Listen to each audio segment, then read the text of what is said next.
Good morning. आज हम सबसे पहले हमारे दोस्त चेतन, जो कि हमारा दोस्त है और उसने हमें कलाबाजी सिखाई, जो कुछ हम वीडियो पे जो एडिटिंग करते हैं वो उन्हीं की देन है। तो हम सर्वप्रथम तो उसे हमारी ओर से माफ़ी चाहते हैं कि उन्होंने हमसे हमारे लिए इतनी मदद करके हमने भी उनका नाम लेने में दिक्कतें की, इसलिए हमें माफ़ कर दीजिए। आइए कंसीडर द फॉलोइंग स्टेटमेंट 1। ये जो पैटर्न है ना, ये यूपीएससी का है। यूपीएससी ने ये अभी नई स्ट्रेंथ यूज की है। तो आइए हम जान लेते हैं। कल हमने एक वीडियो डाली थी, अभिषेक के साथ बंगाल, बंगाल के साथ अभिषेक। ये जो हम वीडियो डालते हैं ना, तो आपको लगता है कि सिलेबस के बाहर जा रहा है तो हमें बताइए, पर हम सिलेबस के बाहर नहीं जा रहे हैं। मतलब क्या करती है वो, जो मेन एग्जाम है ना उसके लिए ये प्रिपरेशन करती है। जो प्रिपरेशन करते हैं तो उन्हें सब्जेक्टिव वाइज के लिए इजी हो जाए।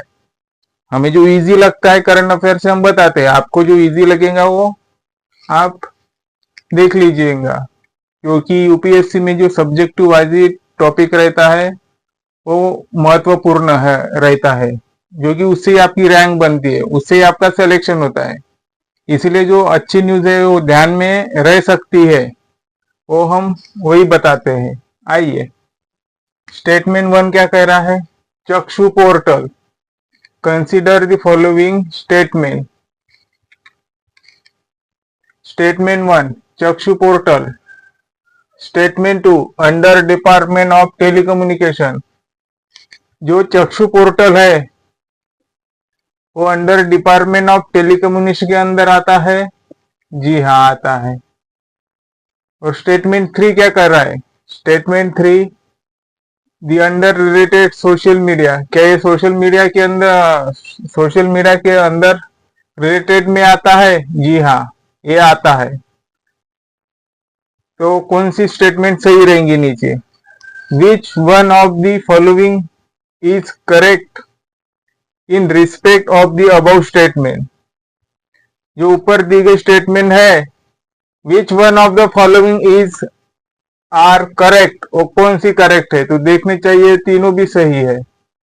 1 2 3 both statement 1 and statement both statement 2 and statement 3 are correct.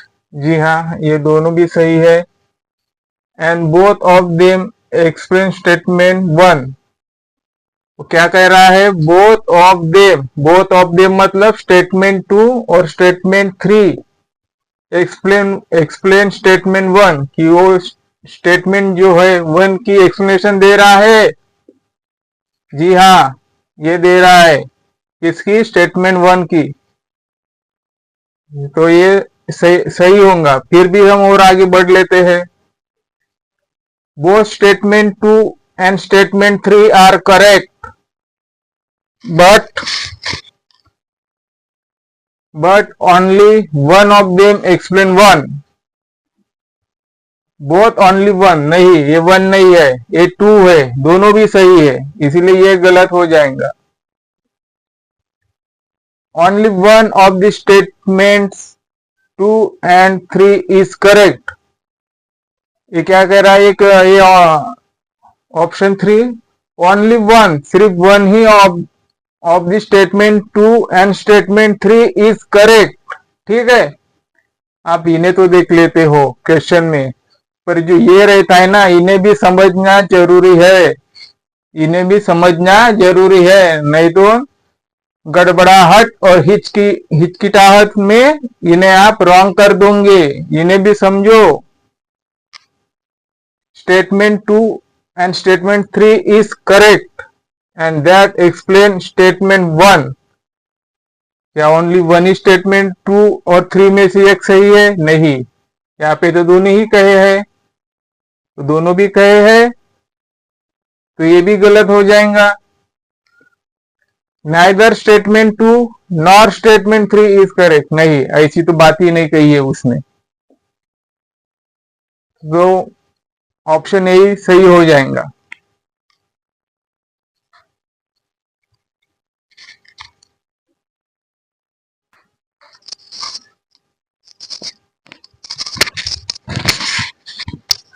बताइए इसका आंसर क्या है।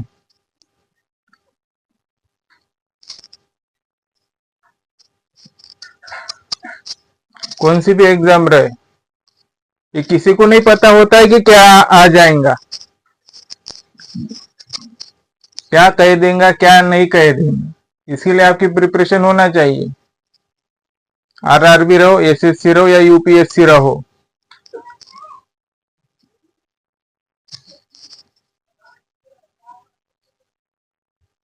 चलो, क्या कह रही है statement, consider the following statement.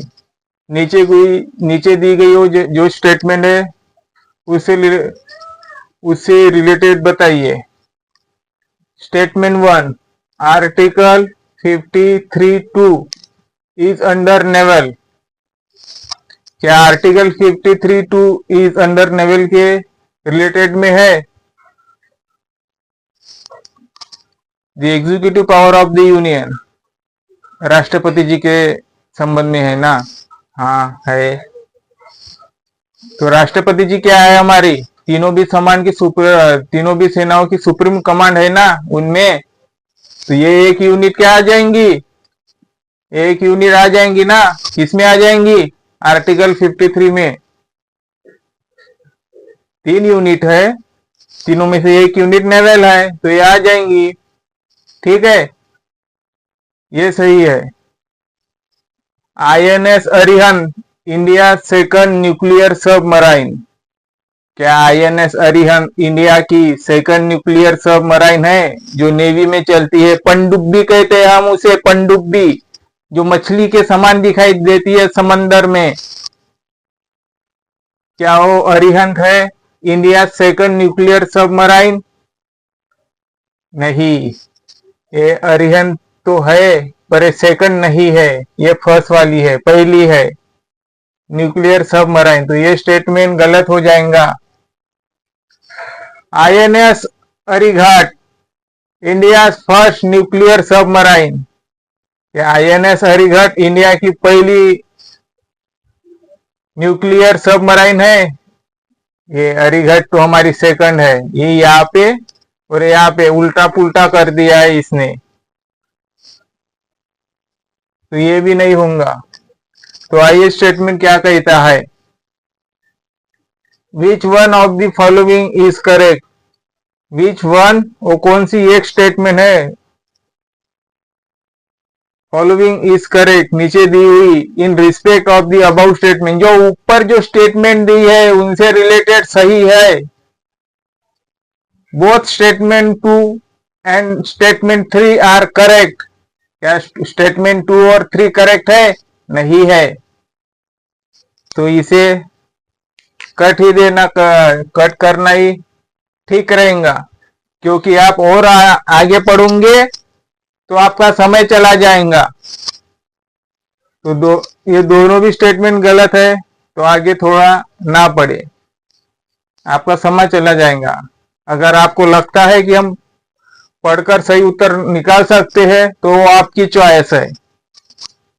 Both statement 2 and statement 3 are correct, नहीं, ये भी नहीं। Only one of the statement 2 and 3 is correct. क्या कह रहा है, only one of the statement, सिर्फ ये दोनों में से एक ही सही होगा, स्टेटमेंट 2 या स्टेटमेंट 3, ऐसा है? नहीं है, तो ये भी गलत हो जाएगा। Neither statement 2 nor statement 3 is correct. जो स्टेटमेंट 2 और स्टेटमेंट 3 दोनों में कोई भी सही नहीं है, तो जी हाँ, ये सही हो जाएगा, जो करेक्ट है। नहीं है ना, हम बता चुके हैं ना। अगर अगर हम नहीं बता चुके हैं तो आप बता दीजिए एग्जाम हॉल में, तभी आपको पता चलेगा। 1 साल की मेहनत 1 घंटे में तब्दील हो जाती है।